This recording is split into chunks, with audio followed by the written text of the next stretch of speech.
Auditeurs et téléspectateurs de la radio et télévision Tambara, vous pouvez désormais suivre votre chaîne de télévision préférée Tambara sur le satellite BadrSat 7, angle 26 degrés Est, fréquence 11010, polarisation verticale, symbole REC 27500.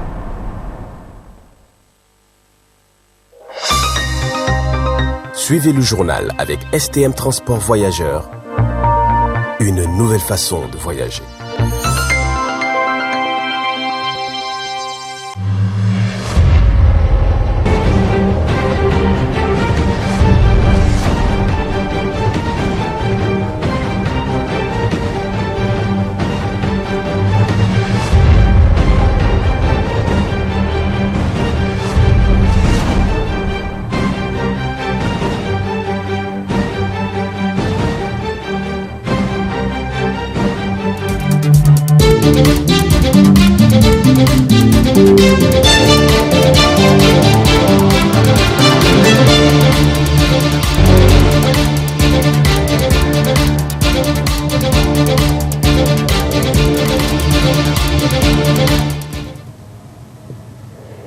Nous sommes vendredi 16 septembre 2022. Mesdames et messieurs, bonsoir et ravi de vous retrouver sur cette édition d'information de 20h15 sur le miroir de la femme. Cela dit, à l'instar de la communauté internationale, le Niger a célébré ce jour 16 juin 2022 la journée internationale de l'identité au palais de congrès de Niamey. C'était sous le haut patronage du ministre de l'Intérieur et de la décentralisation. Le compte rendu. L'identité au service de la sécurité et du développement est le thème retenu cette année pour la Journée internationale de l'identité, célébrée chaque 16 septembre de l'année en vue de montrer l'importance de l'identité pour une personne et réfléchir sur les problèmes que pose l'absence de l'identité. À cette occasion de la commémoration de la Journée internationale de l'identité, le ministère de l'Intérieur et de la décentralisation a rappelé les efforts déployés par le ministère de l'Intérieur et ses partenaires afin d'améliorer le système d'enregistrement des faits d'état civil. L'ONG ID for Africa, depuis sa création en 2014, accompagne les pays africains dans leur démarche pour développer des écosystèmes de l'identité pertinents au service du développement et de l'action humanitaire. Avoir une preuve de son identité est un droit fondamental et une nécessité pratique pour l'expérience humaine, en particulier dans le contexte de la transformation numérique de la société. Très peu de constructions sociales jouent un rôle aussi fondamental dans nos vies que l'identité personnelle. Ce monde idéal où chaque personne dispose d'une identité légale est loin d'être une réalité en Afrique subsaharienne qui, aujourd'hui, fait face à un problème sérieux d'enregistrement et d'identification des personnes. En effet, environ la moitié du milliard de personnes dans le monde en incapacité de prouver officiellement leur identité vivent en Afrique subsaharienne. Le contexte sécuritaire actuel, le recours dans la quasi-totalité de nos pays aux élections démocratiques, la complexité des actes quotidiens démontrent l'importance et l'urgence de disposer des politiques d'enregistrement, identification et d'identification adéquates. Mesdames et messieurs, en dépit de nombreux défis auxquels fait face le pays, le président de la République, chef de l'État, son Excellence M. Mohamed Bazoum, s'est engagé à faire de l'enregistrement et de l'identification des personnes physiques une priorité de son mandat. C'est pourquoi, dans la déclaration de politique générale, le Premier ministre, chef du gouvernement, son Excellence Oumoudou Mahamadou, a réservé une place de choix à l'enregistrement et l'identification des personnes physiques à travers l'axe bonne gouvernance, consolidation des institutions républicaines. C'est dans ce sens que mon département ministériel a fourni des efforts importants dans la mise en œuvre du plan stratégique d'amélioration du système d'enregistrement des faits d'état civil avec l'appui des partenaires techniques et financiers.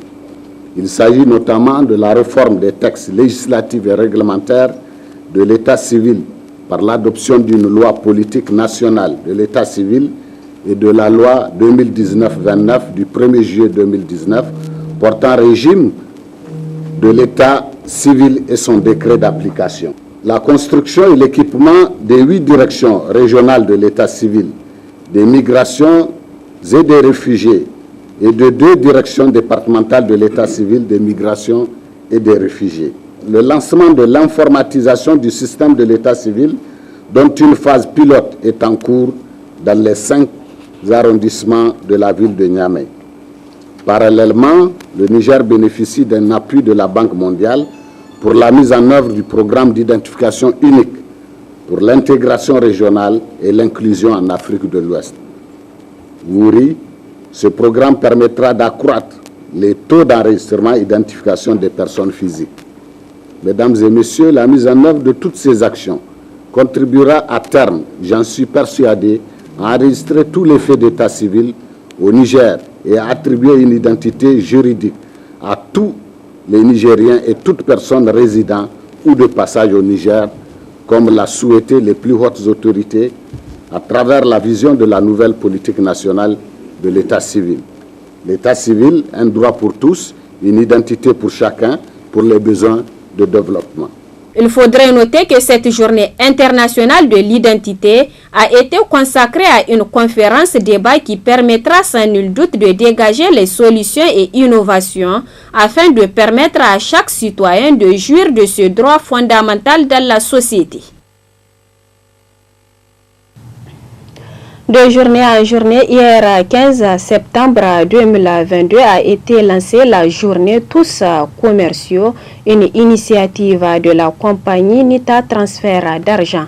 Le point avec Ibrahim Abdulkader sur les images de Ibrahim Kantama. Ce rassemblement des agents de la compagnie de transfert Nita et de la presse consiste à procéder à la sensibilisation de la population par rapport à la société Nita d'une part, mais aussi parler de l'application MyNita d'autre part. Journée Tous commerciaux, c'est l'attribution de nom qu'a donné cette compagnie qui fait du transfert et du retrait son cheval de bataille. Place Petit Marché était la cible de ce 15 septembre 2022. Alors aujourd'hui, nous allons déployer tous nos commerciaux. Ça s'appelle une journée Tous vendeurs, Tous commerciaux, Nita. C'est un concept pour Nita de prouver à ses clients que nous sommes beaucoup plus proches d'eux chaque jour. Aujourd'hui, nous avons pour destination le Petit Marché, où nous allons déployer tous nos commerciaux pour échanger avec nos clients, pour leur communiquer toutes les innovations que nous sommes en train de déployer chaque jour pour eux, pour leur faciliter le transfert d'argent. Alors, Nita Transfert d'argent a pour objectif principal la satisfaction de ses clients. Nous avons fait de ça notre objectif principal pour faciliter les transferts d'argent en mettant en avant l'innovation. Aussi pour parler à nos clients de notre nouvelle innovation qui est MyNita, qui permet à tous nos clients qui ne veulent pas se déplacer pour aller dans les agences transférer de l'argent physique, de créer un compte et de pouvoir envoyer de l'argent directement à partir de la plateforme et aussi de faire des paiements. Alors il suffit juste de télécharger l'application sur son téléphone Android ou iPhone et l'installer, créer son compte, passer dans l'agence la plus proche pour s'identifier et c'est tout. Vous allez vous rendre sur notre site www.nitatransfer.com, vous allez trouver le lien là-bas pour télécharger l'application. D'autres éclaircissements sont donnés ici par le responsable des archives. Par rapport à la sortie d'aujourd'hui, donc elle est un peu différente de celle que Nita a l'habitude de faire pour vulgariser les produits et puis montrer comment on arrive à les utiliser. Donc aujourd'hui, c'est tous les services de Nita. Donc auparavant, c'était un seul service d'animation qui sortait, mais aujourd'hui, c'est tous les services qui sortent. Donc là, c'est pour avoir un échange avec les clients, donc par rapport aux différentes prestations que Nita offre dans ses différentes agences. Voilà, et qui dit prestation, ce n'est pas uniquement venir donner l'argent, on envoie ou bien on reçoit l'argent, c'est tout un art. Il y a beaucoup de choses qui entourent ça. Donc c'est d'abord, on va essayer de prendre la température par rapport donc à l'accueil qui sont réservés aux clients, par rapport à l'attention qu'on leur accorde, par rapport à la rapidité de l'opération et par rapport donc à la prise de congé avec les clients. Donc c'est tout cet aspect-là qu'on veut évaluer à travers les échanges avec les clients. Les clients aussi, première cible, ne manquent pas de parler de leur degré de satisfaction. C'est un service fiable et qui est là 24 heures sur 24 et à n'importe quel moment tu peux faire l'envoi. Donc je trouve que c'est très fiable. Je les exhorte de venir faire leurs transactions au niveau de NITA parce que tout le temps ils sont là 24 heures sur 24. Même s'il y a un cas, tu peux venir faire la transaction pour secourir en poche de loin, peu importe si la personne est à Maradi, ou soit à Lomé, ou soit au Bénin. Donc je les exhorte d'utiliser ce service. NITA. NITA, c'était le meilleur transfert de l'argent parce que chaque fois que je transporte de l'argent ou bien j'ai récupéré, c'est le NITA. Voilà. Très meilleur, très qualité, rapidité, sécurité. Tout le monde qui fait le transfert n'est qu'à aller transférer au NITA parce que c'est les meilleurs, c'est les qualités, c'est les rapidités, c'est les sécurités. NITA est la seule compagnie de transfert et de réception au Niger qui dispose d'un grand nombre de représentations au Niger mais aussi à l'échelle internationale. Elle est la seule également qui attend les clients jusqu'à parfois à des heures tardives, 7 jours sur 7. Toujours hier, 15 septembre 2022, a été célébrée la deuxième édition de la Journée internationale des Toubou au stade général Seyni Kounti. C'était en présence du chef d'état-major des forces armées nigériennes et des hautes personnalités. Compte rendu avec Hama Josefatou et Abdel Nasser Abdou. Ils étaient nombreux réunis autour d'une même ethnie, hommes et femmes Toubou du Niger, de la Mauritanie, du Tchad et du Soudan pour commémorer la deuxième édition de la Journée internationale des Toubou. Après un mot de bienvenue pour le lancement des activités de la dite journée, un des membres de la communauté a rappelé l'importance de la dite culture et les différents objectifs qui les ont réunis. Nous voudrons la promouvoir. Donc, le montrer à tout le monde que nous avons une identité qui est vraiment notre culture. Donc, c'est aujourd'hui cet objectif-là qui nous a réunis et nous sommes en train de célébrer cette journée internationale de la culture Toubou qui, à l'instar du Niger, même dans les autres pays, partout où se trouvent les Toubous, notamment au Tchad, au Soudan, en Libye aussi, c'est la même activité chaque 15 septembre. Donc, nous célébrons cette journée. À son tour, la présidente de l'ONG Al-Adoum Galgaja n'a pas manqué d'exprimer ses émotions tout en réitérant ses remerciements aux organisateurs. S'agissant cette deuxième édition de la Journée internationale de la culture Toubou, permettez-moi de remercier le président du comité d'organisation pour cette heureuse initiative de faire découvrir à la communauté nationale et internationale les traditions Toubou. En effet, à travers les différents stands qui ont été érigés, les participants seront mieux édifiés sur comment construire la case traditionnelle, sur les spécialités culinaires, etc. Mieux, ils verront l'exceptionnel accoutrement vêtu par les femmes et les hommes Toubou. Enfin, pour finir mon propos, je demeure convaincu que la présente édition sera d'un grand intérêt pour tous les invités, y compris moi. Enfin, l'un des chefs de la communauté Toubou au Niger a adressé ses remerciements tout en évoquant l'existence des différentes communautés des Toubou et a apporté les nuances qui existent entre Toubou et Kanuri. Journée qui est consacrée à la manifestation de la Journée internationale de la culture Toubou. Les communautés Toubou existent de par pratiquement 4 pays que vous connaissez, la Libye, le Tchad, le Soudan et le Niger. Ces communautés ont décidé d'avoir, à l'instar des autres communautés sœurs africaines, une journée pour manifester leur culture. Vous savez que des savants ont dit que l'âme d'une communauté, c'est sa culture. Quand on perd la culture, on perd tout. La communauté Kanuri Beriberi, qu'on appelle Beriberi Kanuri au sens plein du terme, c'est une communauté qui a une grande histoire et qui a fondé l'empire Kanem Bornou et qui a introduit l'islam aussi un peu en Afrique. Il faut reconnaître ça, cette histoire. Mais les communautés sœurs se voisinent avec la communauté Toubou. On a d'interlangues, c'est comme un peu le Soraï et le Zarma. Vous voyez, il y a des mots qui changent, mais on est tous on va dire que de communautés dans l'Afrique ou de l'Ouest est centrale, faut dire, parce qu'à travers le Tchad, le Niger et le Nigeria, ces communautés existent. Nous avons les mêmes terroirs, nous avons les mêmes marchés, nous avons pratiquement les mêmes cultures. Et donc, mais c'est des communautés différentes du point de vue linguistique et du point de vue pratique de vie. Les Toubou, en général, 99% sont des nomades. Les Kanouris, en général, 90% ou 99% sont des sédentaires. Mais nous avons pratiquement la même culture, la culture islamique, et nous partageons les mêmes territoires. Donc vraiment, s'il y a une confusion, c'est tout aussi justifié. Mais c'est des communautés différentes en réalité, autant les Haoussa que les Arma ou l'Arabe ou le Peul, les Toubou et les Kanouris sont un peu différents. Voilà. Il faut noter que cette deuxième édition internationale des Toubou, célébrée chaque 15 septembre, marque la rencontre et la découverte de la culture Toubou. Elle a également vocation à tisser les liens au sein de la communauté Toubou dans la paix et la cohésion. Une visite des différentes expositions des cultures Toubou et des tentes a immortalisé la dite journée. Intéressons-nous à présent aux préparatifs de la rentrée scolaire, plus précisément sur les fournitures scolaires avec cette approche de la rentrée académique 2022-2023. Le point avec Bassirat Abdou et Abdurrahman Souli. C'est la fin des belles vacances, c'est l'école qui recommence.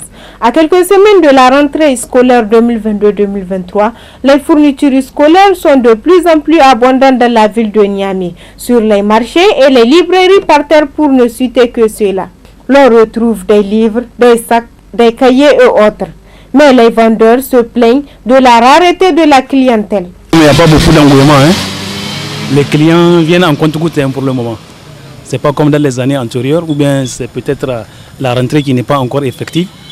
Mais vraiment, les clients ne sont pas nombreux. Ils viennent juste en compte-gouttes. Ici, nous vendons des documents. Il y a les nouveaux, il y a aussi les occasions. Et notre particularité est aussi que nous faisons aussi les échanges. C'est-à-dire, quand tu as un ancien livre, tu amènes, on te donne un nouveau. Moyennant une petite augmentation, tu vas augmenter un peu d'argent et on va te donner un livre tout nouveau. Ou bien, si tu as un ancien livre, tu amènes, on te donne aussi d'autres anciens livres qui ne sont pas... qui ne sont pas nouveaux, mais qui sont résistants quand même et qui peuvent te passer l'année. Nous demandons à ce que les parents d'élèves viennent ici, beaucoup. Nous sommes moins chers et notre particularité est l'échange. S'ils viennent ici, ils auront beaucoup de réductions. Ils auront beaucoup de réductions et nous allons pratiquement même leur trouver les livres les plus rares. Les plus rares, Terre de Soleil, qu'il n'y a pas, Afrique, mon Afrique, des livres datant. Les fournitures scolaires sont des effets essentiels pour tout élève. Donc, les parents doivent visiter les librairies afin de compléter l'éducation de leurs enfants. Car il ne reste plus que quelques jours pour la reprise des activités académiques. Le Niger est classé 189e sur 191 pays dans le nouveau classement de l'indice du développement humain IDH, un classement diversement apprécié par les acteurs de la société civile nigérienne. Suivant un extrait de la réaction de l'acteur de la société civile, Alhaji Idi Abdou. Cet indice de développement humain met l'accent sur 3 dimensions du développement humain. Le premier ou la première dimension, c'est une longue vie en bonne santé. La deuxième dimension, c'est l'accès au savoir. Et la troisième dimension, c'est un niveau de vie décent.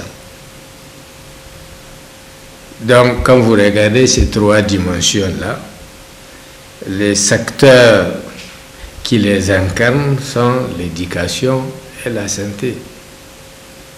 Vous savez, dans notre pays, l'éducation est pratiquement par terre. Je crois que le président Bazoum même l'a souligné et qu'il a fait de ça sa priorité.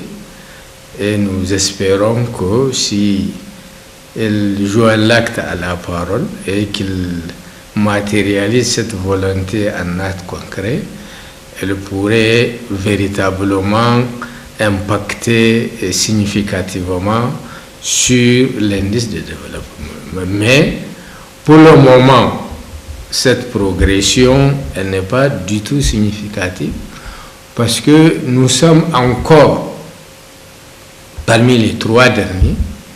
Le dernier étant le Soudan du Sud. Et le Soudan du Sud, tout le monde sait, c'est un machin qu'on a créé en vue d'exploiter les ressources du Soudan. Donc on a artificiellement créé un État et pratiquement l'État est en guerre en fait. Et ceux qui ont créé cet État-là exploitent la guerre entre les citoyens de ce pays-là pour piller leurs richesses. L'avant-dernier, c'est le Tchad. Enfin, il faut rappeler que de tout temps, les 4 derniers pays en termes d'indice de développement humain ont été le Tchad, le Niger, la Centrafrique, le Soudan du Sud. À une moindre mesure, si on élargit à 5 derniers, vous allez retrouver le Burundi, à un moment la RDC Congo. Le Niger n'a pas été, ce que peut-être les gens ont oublié, c'est vrai, ça fait des années que le Niger était dernier en termes d'indice de développement, mais le Niger n'a pas été toujours dernier. En 2011, avec l'avènement de la 7e République, le Niger était avant-dernier. Il occupait la 186e place sur 187 pays. Mesdames et messieurs, c'est ici que prend fin cette édition d'information. Passez d'excellents moments accompagnés des programmes de la télévision Tambara. Au revoir.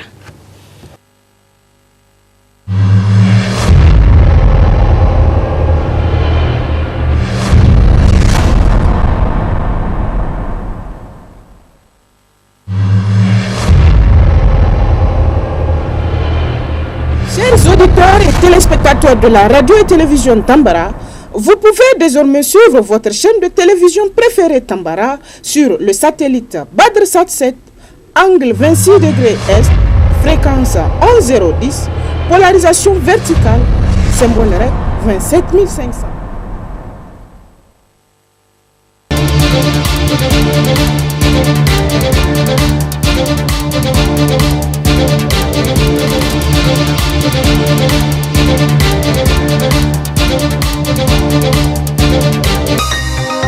Ce journal vous a été présenté par STM Transport Voyageurs. Une nouvelle façon de voyager.